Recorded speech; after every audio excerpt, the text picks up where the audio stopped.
try to find our starting number somewhere. And so I phoned them and said, we've got to have a helicopter, even if we have to pay for it. Yeah. Oh, yes. But very Well, to finish first you must finish, isn't it? So you've got to be there at the end. I think very soon, next week maybe. One of these is some blanks in the format documentation. Rally press and practice day south of Auckland at Maramarua Forest. The international names don't turn up, but then they weren't seriously expected. But the local heroes are here in force. Paul Adams in what's virtually a work starlet. Paul Dewar's Chevette has been painted variously red, white and two blues during its rally career. Today the car sports a new coat for the international. Jim Donald driving a bulky-looking Nissan Turbo team car. And another New Zealander in the Nissan team, Reg Cook. Building a works Nissan thousands of kilometres from the works is no mean feat. Local rally champ Tony Teasdale has just at this 9th hour got his car together. Well, we've got 90% of them, and we just picked up a box from Nissan Datsun this morning, which was air freighted in, and we're certainly glad to have that because that'll help with our steering problems. There was a business about painting the towing eyes in the car.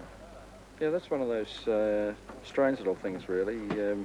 I gather that last year there wasn't too much wrong with scrutineering, but that was one of the funny little things that they picked up. So this year we have a special instruction to paint all our towing eyes red, so we've gone a fair bit of trouble to put the red paint under there.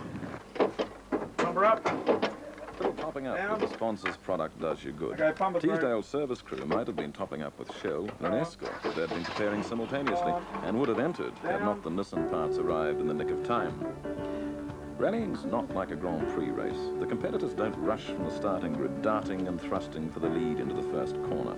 Normally, a rally driver won't see another competitor until the end of a special stage. That is, unless he catches someone, or has himself been caught, or has just plain stopped. The competitors leave at minute intervals, and the markers show the way. The red one shows exactly where the change of direction is, and the green and red points to the change of direction is coming. The special stages on the Sanyo Rally of New Zealand will not be approached at this gentle pace. This is the last opportunity for testing, for co-drivers to warm to their rally-long recitation of pace notes. And they are, for those who have them, a record of the twists, the turns, the straights, the road surfaces of more than 1,000 kilometres of hell for leather driving. Pace notes have to be right. The pace note option is off. Everything must function properly.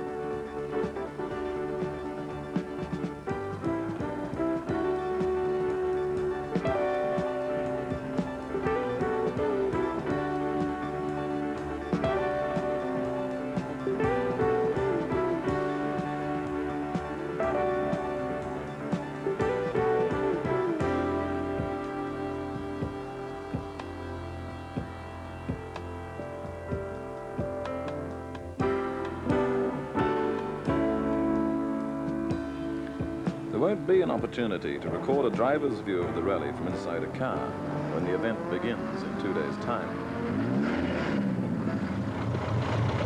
A timing tweak and Teasdale is satisfied. You want to give it a few revs, then? Paul Adams is delighted with his style, although you'd never know. More a warehouse than a workshop. 3 of the Nissan team cars in a quiet, ordered final preparation. Talking gearboxes. Spare struts assembled, ready. Complete rear axles. Cartons of shock absorbers. Packaged oil and grease. Wiring nuts to prevent them shaking loose. Providing sufficient French ballpoints for a New Zealand co-driver in a Japanese car. The serious nature of rallying for the car manufacturers never been more evident. Could this be renowned German precision? The Audi Quattros of Mouton, Nicola and now Blomqvist as well, the controversial third entrant. By stark contrast, Malcolm Stewart's unstickered Escort BDA, no longer a state-of-the-art rally car perhaps. Nonetheless, plastered with their compulsory costumes of rally sponsor stickers, cars become rally art. Quite naturally, the exotic Lancias attract more attention than the other cars queuing for documentation.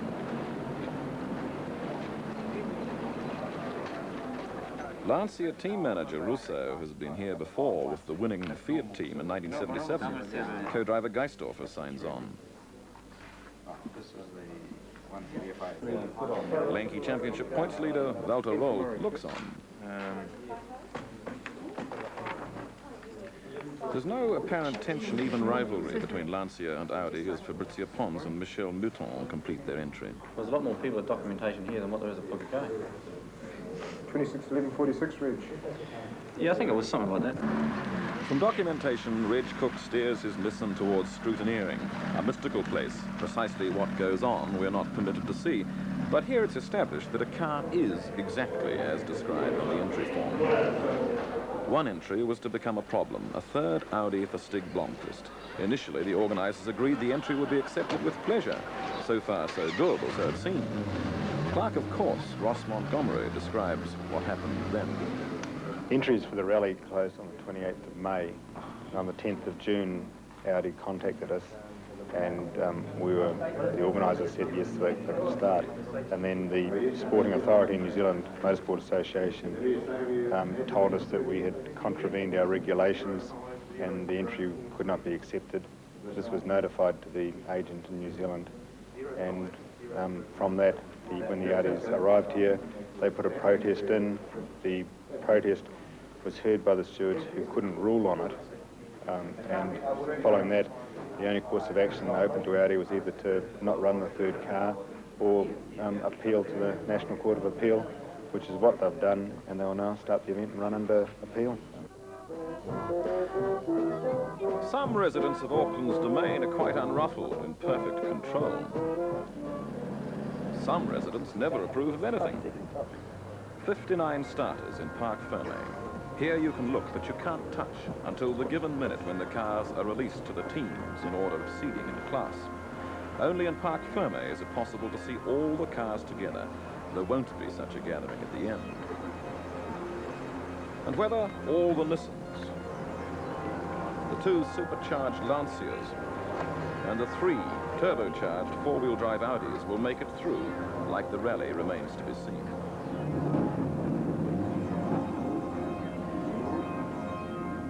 As Walter Roll threads his #1 Lancia through the crowded domain to the start ramp, it's already evident this rally will be popular with spectators. More people will turn out to watch, regardless of the weather, in the next 3 days than were ever dreamed of as paying spectators in a provincial rugby season. 4, 3, 2, 1, go!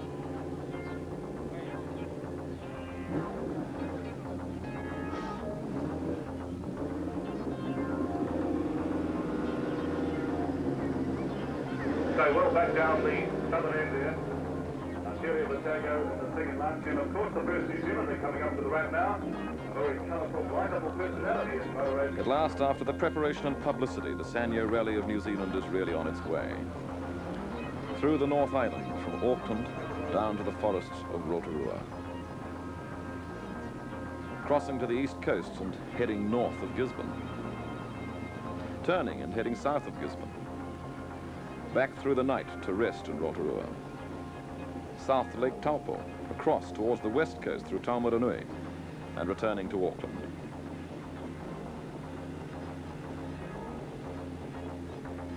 The start line of Special Stage 1.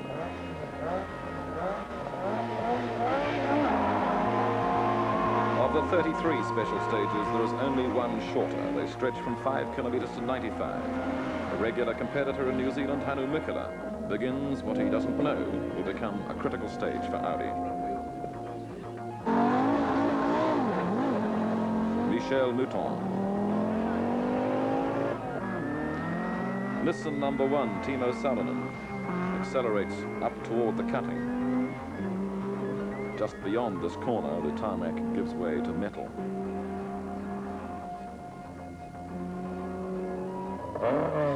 No mistaking Tony Teasdale's sponsor as he powers away, with more than 1,000 kilometres of special stage in front of him.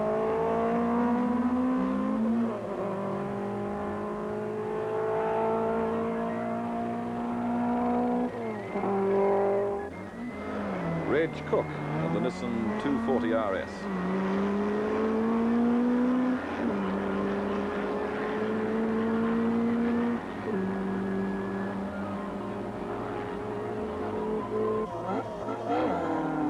Laporte gets away, he's renowned as a 10/10th driver, which means he drives to the limit.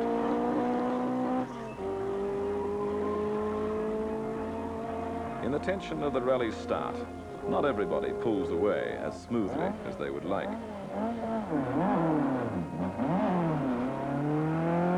Inky Tulloch, whose rally lasted only 3 stages.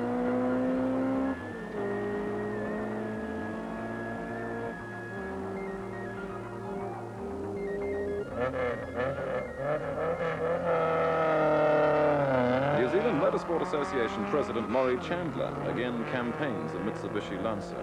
This is his 11th international rally.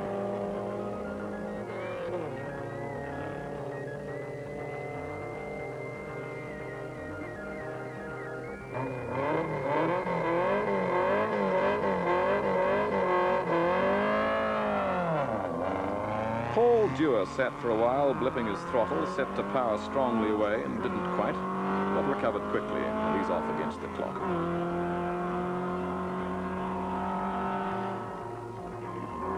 Peter Watt has brought his Mazda RX-7 across Cook Strait, dividing the islands to compete in his first international, but it's nothing new to Paul Adams.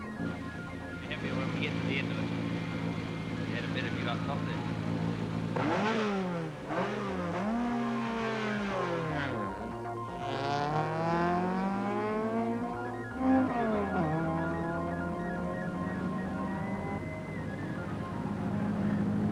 A gentle motorway tour from Auckland to the first stage for Jim Donald has gone remarkably without incident. Good, thank you.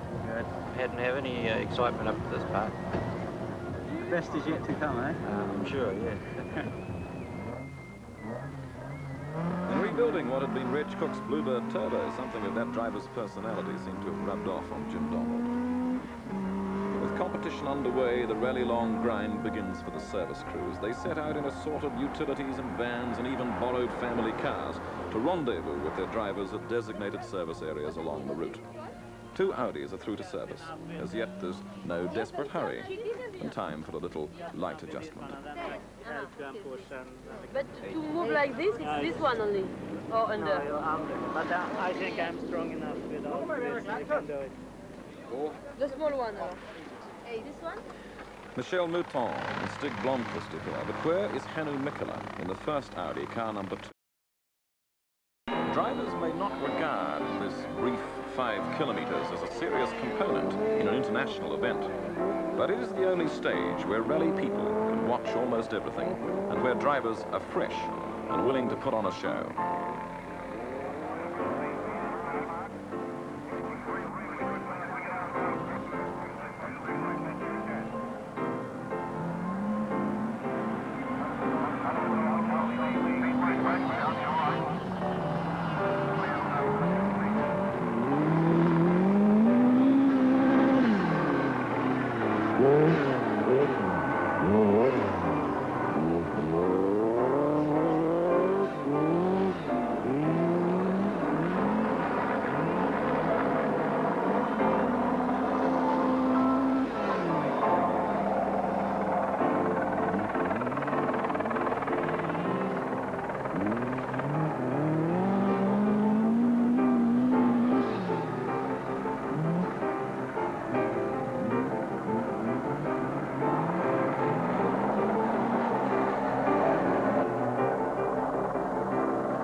Around and standing amongst the remnants of a recent agricultural display, thousands of spectators crowded Mystery Creek's Natural Amphitheatre. Timo Salonen.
sharp turns of this tightly contained stage make it imperative that it be clearly marked.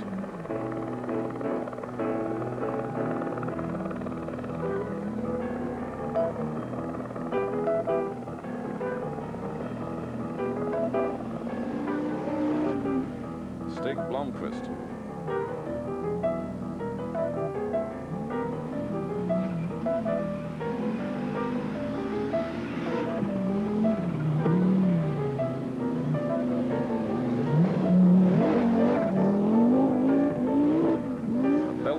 Turbo overrun flame.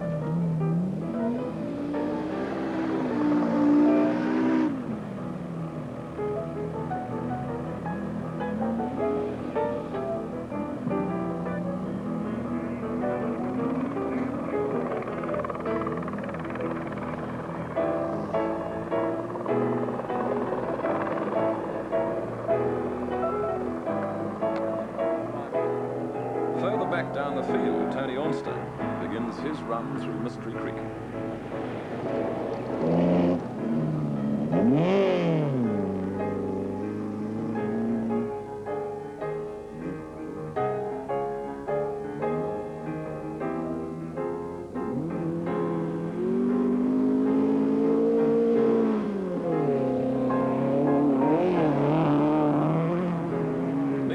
Who lives close by in Cambridge, is trying very hard, but will shortly experience a unique view of the last corner out of Mystery Creek.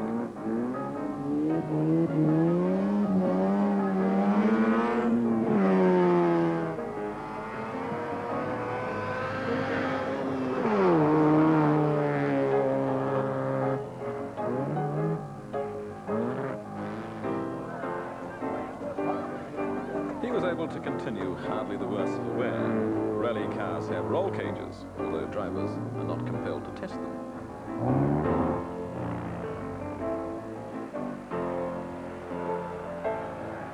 The motorsport editor of Auckland's Herald newspaper equipped his car with a roll cage and a sump guard, took out the back seat, put in the required spares, and entered the rally. John Coker's Skoda has 35 brake horsepower to push it through the stages. A Lancia has around 300.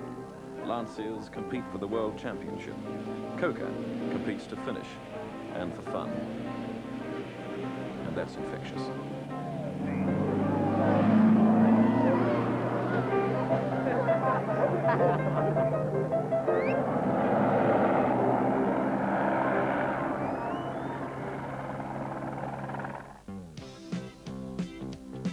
When I turned the key, it was plain to see it was love at first sight. When I took a look, I knew that I was hooked. It was love at first sight. When I saw your style, I broke into a smile. It was love at first sight. When I took a drive, I knew I had arrived. It was love at first sight. You'll love new laser style, right-hand features, new Ford Laser Superstar cars at your Ford dealer. In the galaxy of video games, there is only one Force 2. Activating your home TV screen with new dimensions, new challenges.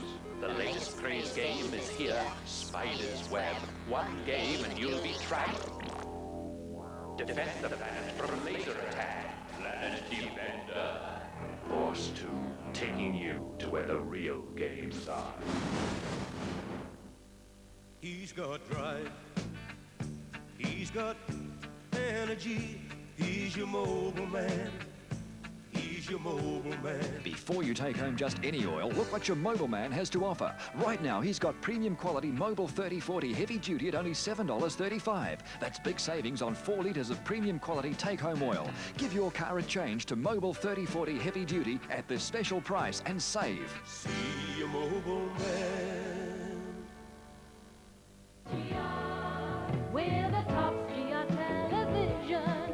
We're the tops right across the nation. And we have some top deals on top-selling national VHS video recorders. The NV300, the NV777, and the new NV788.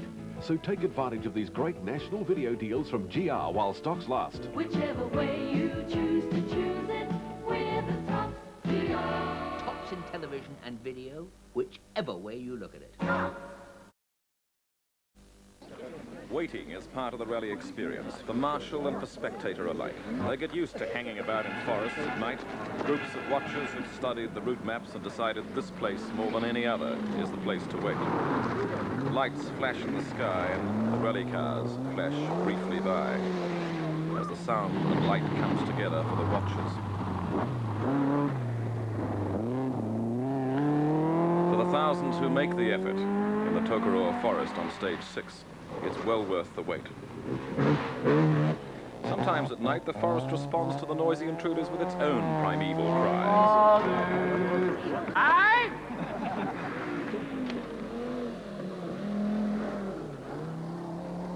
Michel Mouton going much faster than the New Zealanders we've so far seen.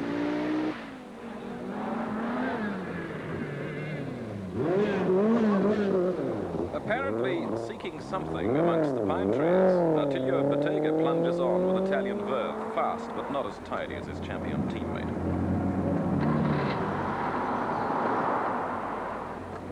Betty Milligan patiently notes start and finish stage times on the drivers' cards, recording the difference to the nearest second. She's worked several international rallies and countless local events. Peter Possum-Bourne's co-driver Ken Fricker, literally with time on his hands. How are you? Good. Car coming. Yes, I'm hardly here. Thank you. 1733. Everyone feels the need to know how fast the others are going. Little consolation for Reg Cook, for in the second division, he'll have to go much faster. And the second division is, after all, 3 times as long as the first. Timo is 23.47 and Shaker was 25.11. Thanks very much. Okay. Everything alright with you guys? You solved that gear problem, Reginald? Yeah, okay, eh? Everything's good. Well, the gears are actually good and they work. You've never liked it, have you? Still not perfect, I must confess. Could be the gear changer. Yeah, probably is. Tell him to use the clutch. Lancia Servicing Saturday night at Rotorua. The major team service in well-organised local garages where the doors can be closed from the ever-curious public, and where team manager Russo and co-driver Geistorfer can discuss the progress of the latest Lancia appeal against the Audi of Stig Blomqvist. Blomqvist is ahead of Walter Roll, who's not at all happy with his Lancia's nighttime behaviour. It was so good during daytime. I don't know, maybe it's something wrong with the tires. Yes. We have to change nothing on the car. They are coming with the nighttime and it was unbelievable. Rotorua is essentially a town for a different sort of tourist, one who has time to look about him. But tonight the pleasures of hot pools and the luxuries of geyser gazing are simply ignored. As in the Travelodge Hotel at rally headquarters, the precise state of the rally is collated.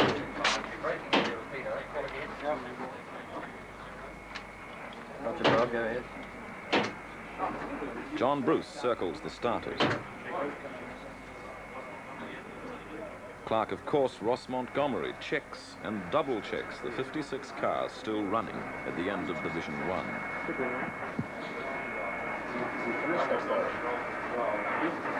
Oh, 7, yeah.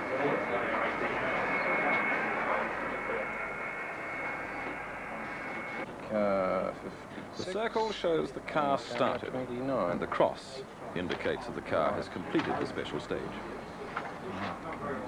Right, special staging. Car number 43, 1648. 150.39. Car 50, 1651. Too early for tourists, even perhaps fishermen. 6 o'clock on Sunday morning for breakfast.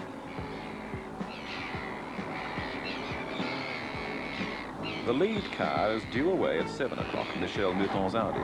And then, if Lancia's appeals fail, Blomqvist's Audi. And a long way back to Hannu Mikkola, here pondering which New Zealand breakfast cereal will best prepare him for his remarkable charge back through the field, until frustrated on the very last stage of this division. For the rest, it's a cheerful breakfast amongst the friends they meet on most internationals. The rally heads away from Rotorua towards stage 9 on a clear winter's Sunday morning.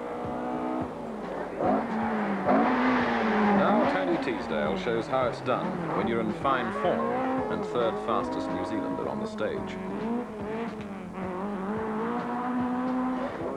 Neil Allport comes wriggling down the dusty trail, further confusing the old rally watchers' argument amongst those who prefer to watch from the outside of a corner and those who prefer to watch from the inside, where they suppose it's safer. An untidy moment for Allport, but nonetheless he was sixth fastest on the stage. As expected, the fastest started, typically smooth, Paul Adams.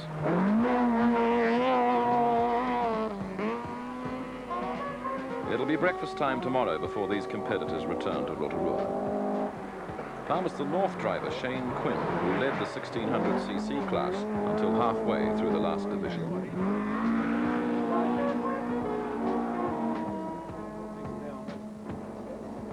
Frosted gravel on special stage 10. East Coast roads that Valterol later remarked must have cost Audi lots of money to make especially for their four-wheel drive traction. Michel Milton slides deep towards the apex of the bend. A flick of the wheel and powers away.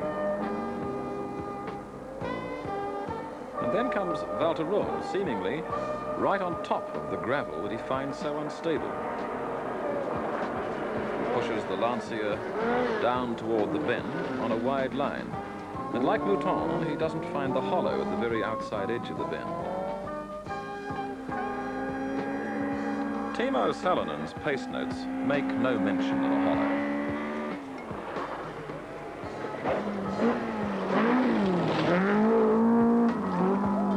But he finds it anyway.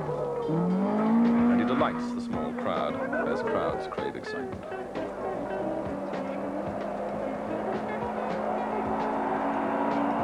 Motorsport Association President Maury Chandler, always in the top 10 in New Zealand international rallies, approaches the hollow. By now the frost has almost melted from the road, the pace has dropped noticeably, but the hollow has become a hole.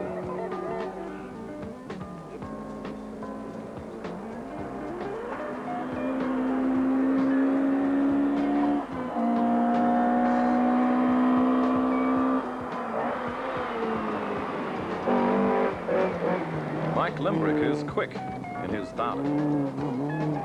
Just quick enough to recover, possibly thanks to spectators' semaphore driving instructions.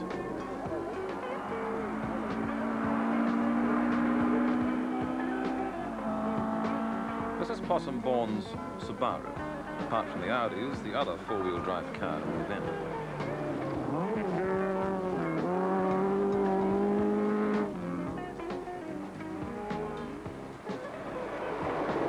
Mike Cameron of Kapuni does it gently.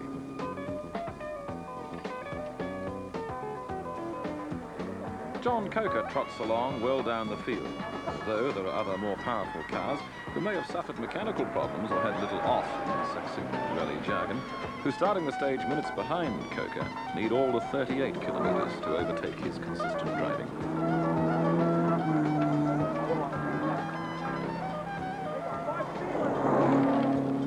Just what any red-blooded spectator hopes for. Tony Ornstein finds the hole but manages anyway, at the same time disappointing and delighting those watching.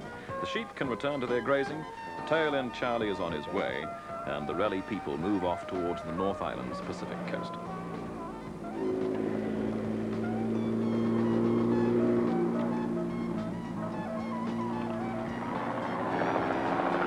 On the 63-kilometre Waimata Valley stage, Michel Mouton thunders by in the lead.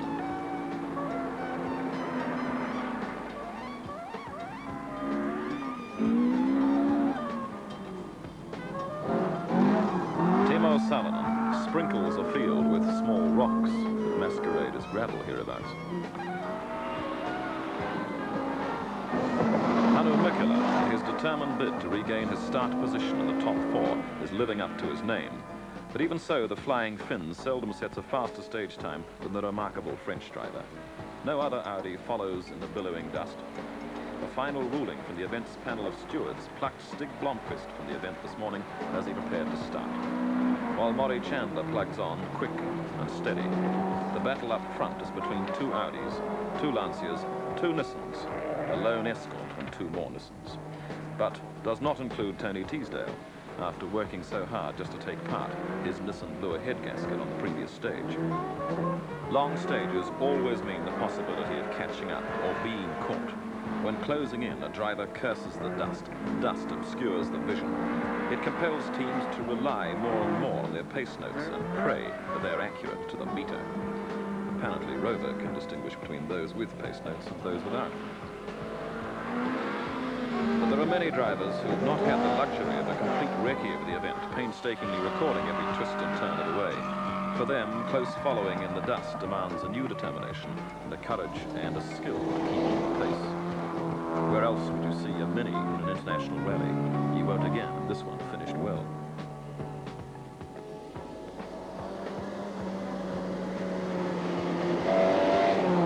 John Carter's Escort.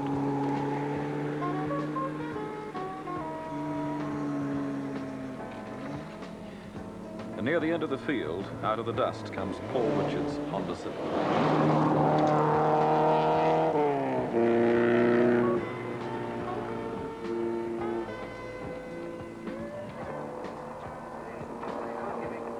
The inevitable helicopter heralds Michel Mouton's arrival at control.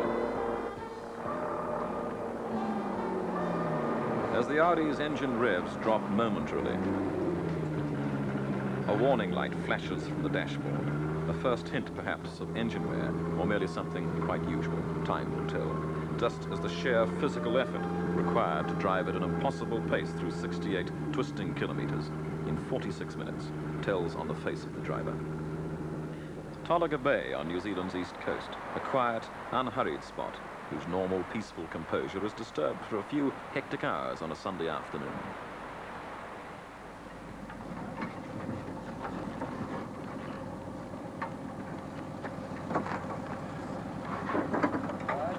For all the people on the rally, the long night stages are not far away. And sensibly, lights are fitted while there's plenty of service time. There'll be more mechanical work to do later. No, Jürgen, we will do all the service here then. No, we have to serve them, but I was Yes, but they want to change the rear drive shaft. So we can do it, no problem, just with petrol. I said to them that. Huh? So we fill it up here, and you check only the petrol up there. For the 90.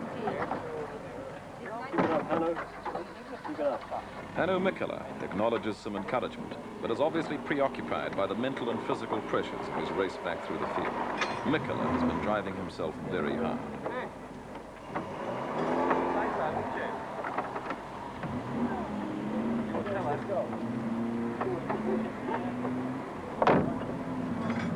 Timo Salonen arrives for a change of tyres.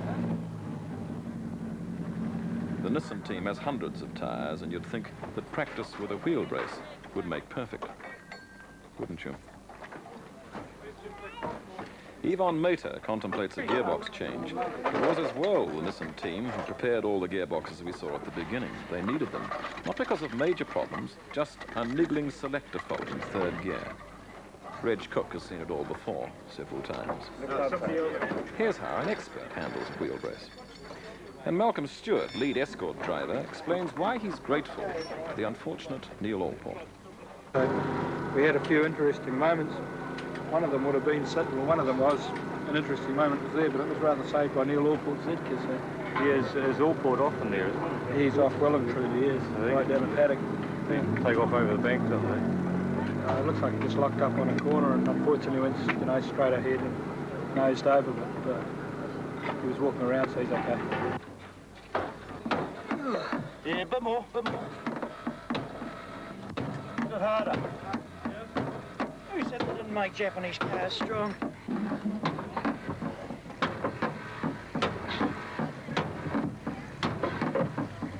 Will it take all of it? Yeah, I hope so. Allport's down a long way. Oh, yeah. Yes. Take off. Yeah, but panel damage, haven't we? Under the bumper. Under the bumper, we banged it out last night. I'm allowed one per rally. Just you can't find it. Hang on. Just there. All right, in case you miss it. The stone chips count? Yeah. Some teams have all the tyres they need, others make do with the few they can afford. But we have to keep some in reserve, but These are absolutely shot. There was a lot of tail seal on that stage. That's where Neil Orport went off. Straight off over about 200 feet, bang. The rally reaches Gisborne, and after Sunday dinner, again passes on through to another special stage control tent.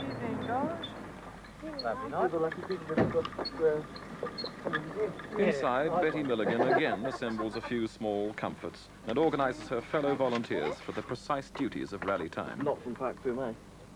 Isn't it? No. Do you hear this list while cars are still coming into town? 52. Ah, we've had this.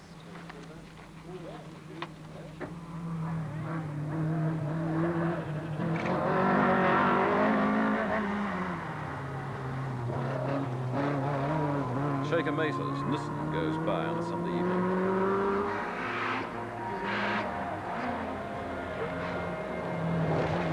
Jim Donald's turbocharged car leaves the gravel and hits the seal. In Waingatu Forest, Jeff Ray's Escort shows up briefly. Pink, his ice cream parlour sponsor's colours, and then melts into the trees.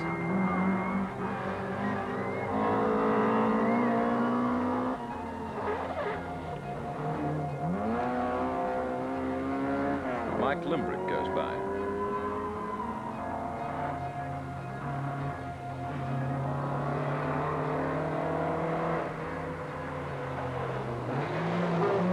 David Hobbs' Toyota Corolla twitches from the gravel onto the seal. Another of the countless corner markers, doing what it should do, stuck in the ground until Hannu Mikkola comes along and knocks it flat. There was a stimulating moment for the camera crew who happened to be right behind it. Reg Cook in the Nissan avoids the marker.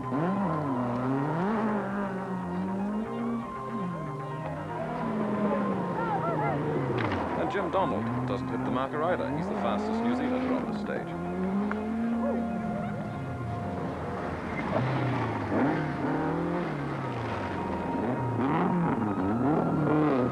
Tom Mason takes it judiciously.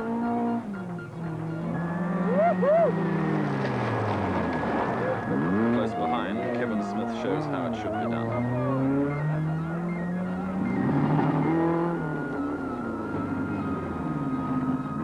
Ray Wilson just does it quietly. There's no action yet at this control, so there's obviously little to be enthusiastic about. Waiting by one of the countless camper vans that nourish the rally. Still, the leaders are expected at any minute. 3 miles faster. 3 fast? 4.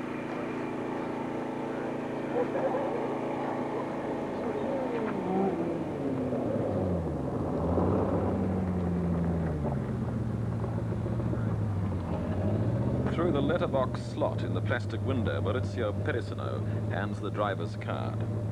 The finish time is recorded. And Radio New Zealand's Ian Woodley keeps the crew up to date with the other front-runners' times.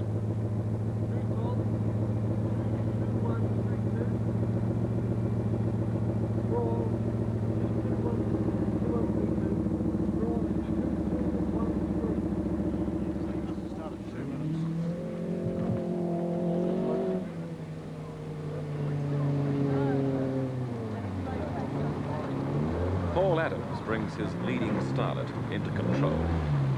Invariably, after the heat and effort of a special stage, the first thing that rally drivers do is shed their helmets.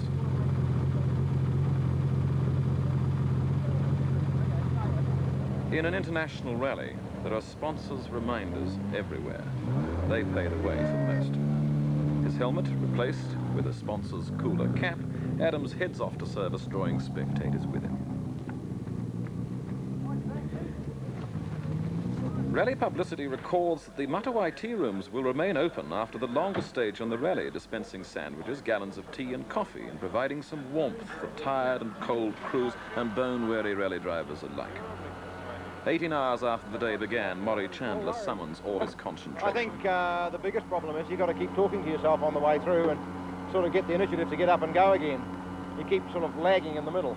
You lose concentration? You can do if you don't apply yourself very easily. Yeah, it starts to go off after about 40k. You've really got to work at it again.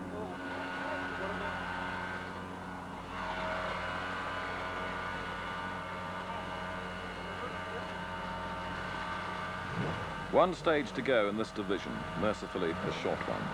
And Maury Chandler readies himself to carry on. But Hanu Mikela has finished his run. He got ahead of Mater. He'd caught Bottega. He was closing quickly on fellow countryman Timo Salinen's Nissan when burnt-out wiring sidelined his Audi, leaving Michel Mouton's lone Quattro almost 5 minutes ahead of Valterreau before the long night trek back to the Travelodge in Rotorua and sleep. No one knows the open road like Shell. I thought you bought it. No one knows the things you need like Shell. No problem. Look. That big bright yellow sign and helpful smiling faces wherever you're going.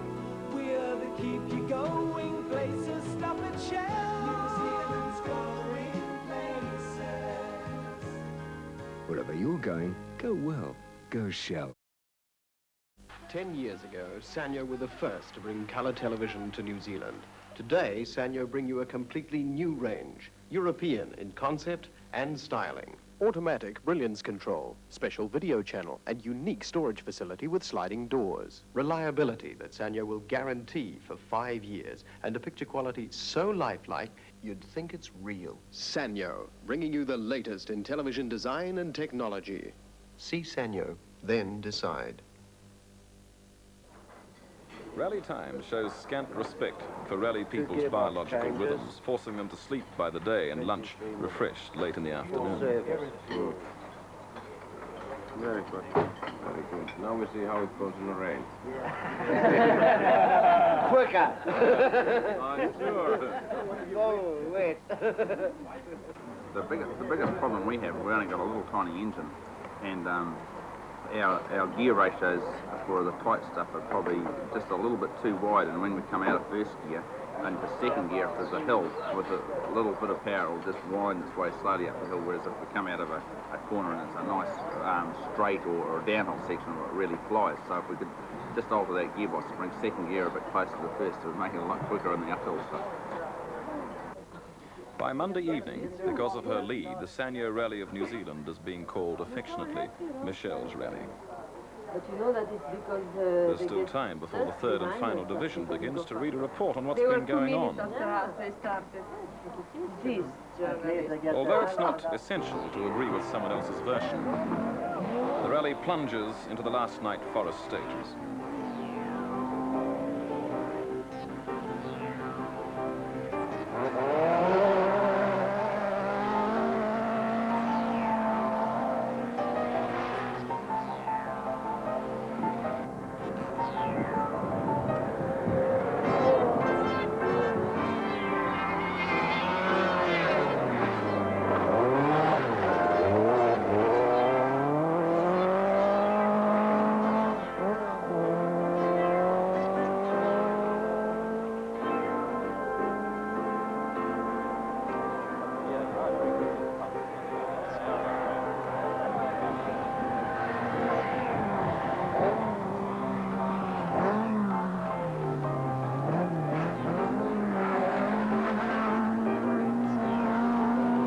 The rally's kept pretty much to time, but not here. The leaders get away on their given minutes to be followed into this stage by an ambulance. A service crewman has been hurt after his vehicle rolled in the dark and now very wet and slippery forest tracks. He'll be all right, but the rally will be held up for 70 minutes. Driving conditions could hardly be worse. Water turns the forest roads into a treacherous porridge, making every corner an adventure.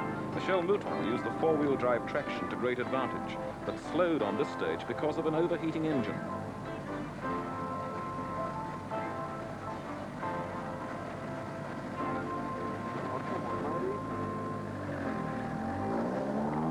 Valterreau's Lancia faster than Mouton's Audi by 8 seconds on special stage 23.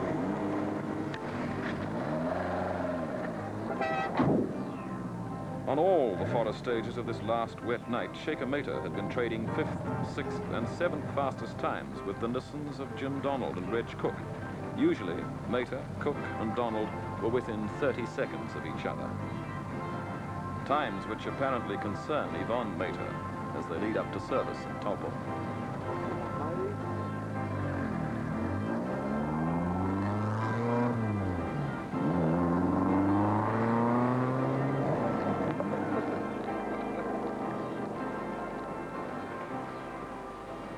Walter Roll has been whittling away at Mouton's lead until Parc Ferme in service in Taumarunui. But beyond Taumarunui, on special stage 28, 52 kilometres of twisting Laitafena Road, the Audi didn't come through. Unfortunately, we have to report that Michelle is out. Yeah. What? Yeah, Michelle is out. When did that happen? 2 kilometres in this last stage. And what went wrong? We're not sure. We haven't seen her yet. We'll hear from her hopefully through one of the service crews shortly. Is the car drivable? Apparently not. Latest reports are that she was on the side of the road with the helmet off and the bonnet up, and just looking at the car.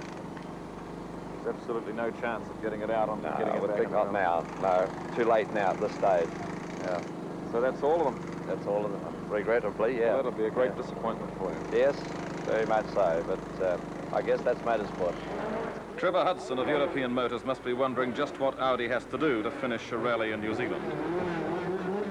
In the wake of Mouton's retirement, Walter Roll noticeably takes it easier, risking nothing. Shaker Mater demonstrates that if you wish to empty a stream, then simply drive out the water.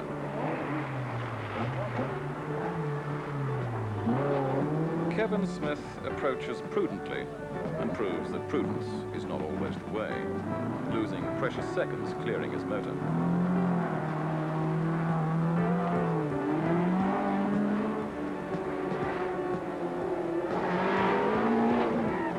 Mike Limbrick takes the plunge. Obviously, when it comes to Fords, Datsuns who hesitate are lost.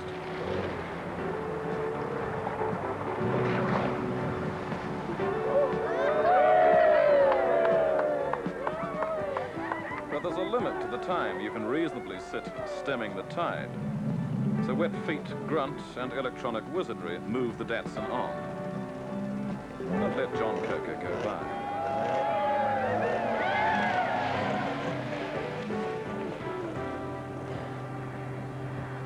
As always, the lead car, itself no slug, clears the special stage. And not far behind comes Walter Roll onto winding wet tarmac on the last morning's downpour.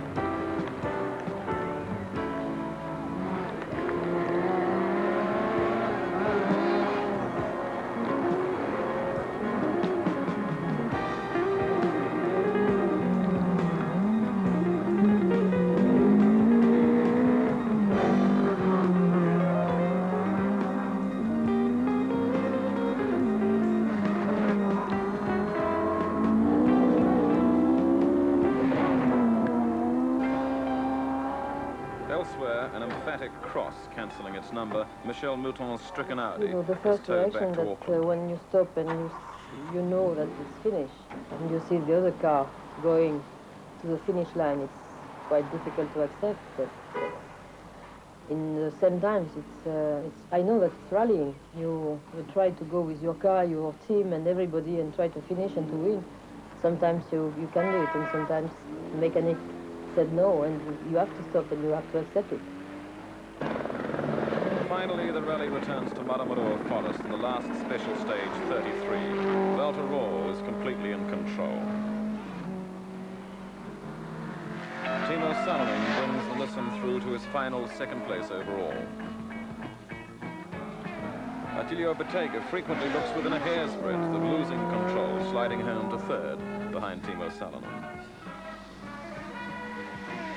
Jim Donald knows these tracks well, third on the stage, fifth in the rally. The Mazda, Steve Woolley and Kerry Booth coming home 16th. A fine drive from Brian Stokes to finish 11th and win the Dunlop Rally Driver of the Event Award. 59 cars began the rally. There'll be 33 at the end, including John Coker and his 35 horsepower Skoda, bounding round a Maramarua bend. Last home, but home nevertheless. Those people who have followed the rally seem reluctant to believe the competition is now all over. Together for the current world champion, this stage. In Auckland, a large crowd has gathered to welcome the now miraculously spotless cars and all the rally people home to almost where the rally began 3 days ago. they gather to acknowledge a winning team, Walter Roll and Christian Geistorfer. 12 hours, 10 minutes and 13 seconds closer to a world championship. Put your hands together for a welcome back to the